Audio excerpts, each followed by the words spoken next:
is Debbie from Lime Doodle Design, and today for Samsa Stamp I'm going to be looking at using some plush dies to create a spooky Halloween goodie bag. The wonderful thing about creating for Halloween is it's very easy to turn shapes into little Halloween monsters. The monster I'm creating today is based on the ear of the plush sweet elephant die and an antler from the plush deer die. I've added the dies to some Nina Soil white card in my die cutting machine, and I've also added in some flowers from the plush sweet elephant dies and some ears from the plush deer dies. And when I arrange those dies, you can see the monster starting to take shape. I'm going to give these die cuts some rough and ready colouring with some Copic markers.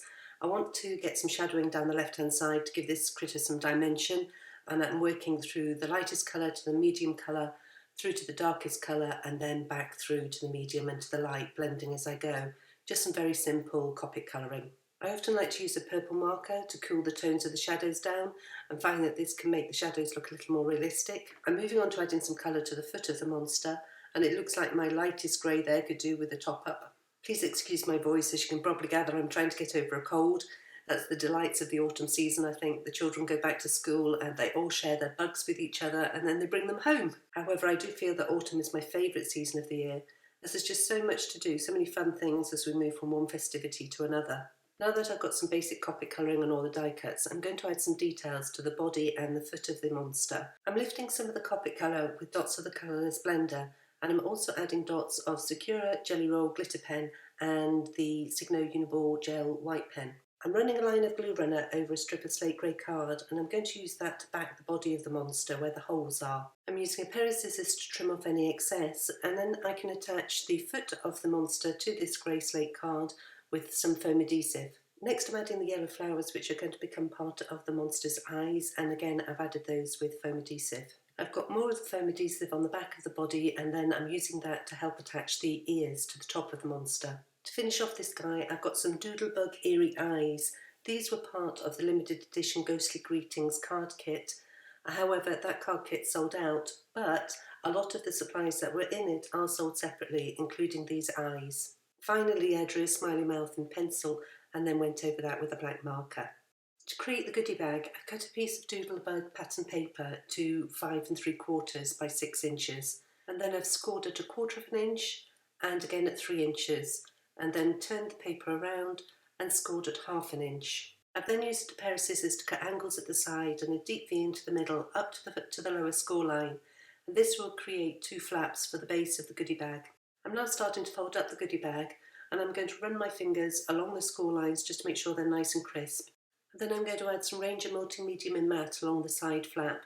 Ranger Multi-Medium and Matte, it's a really good strong adhesive which will hold this goodie bag together, and if any glue does squidge out, it won't be visible because it dries matte.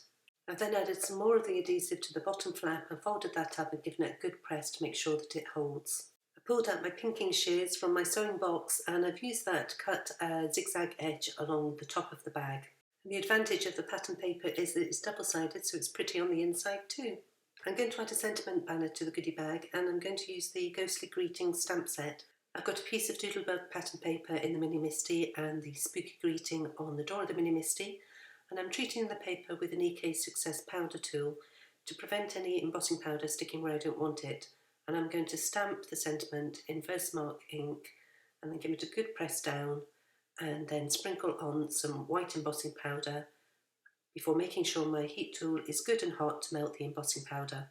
I'm going to use one of the basic banner dies to create a double-ended ribbon banner.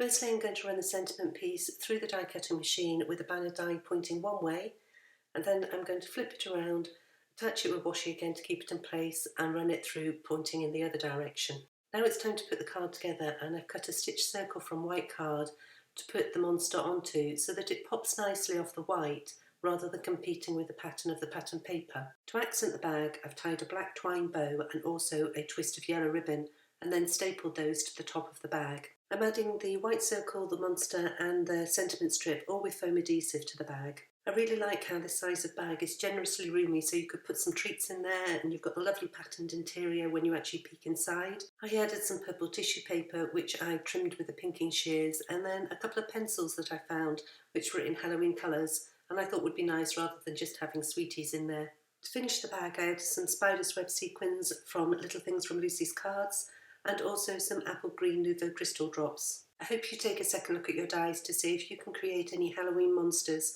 or equally monsters that could be used on a fun children's birthday card. I want to thank you for joining me today, and I'll see you next time.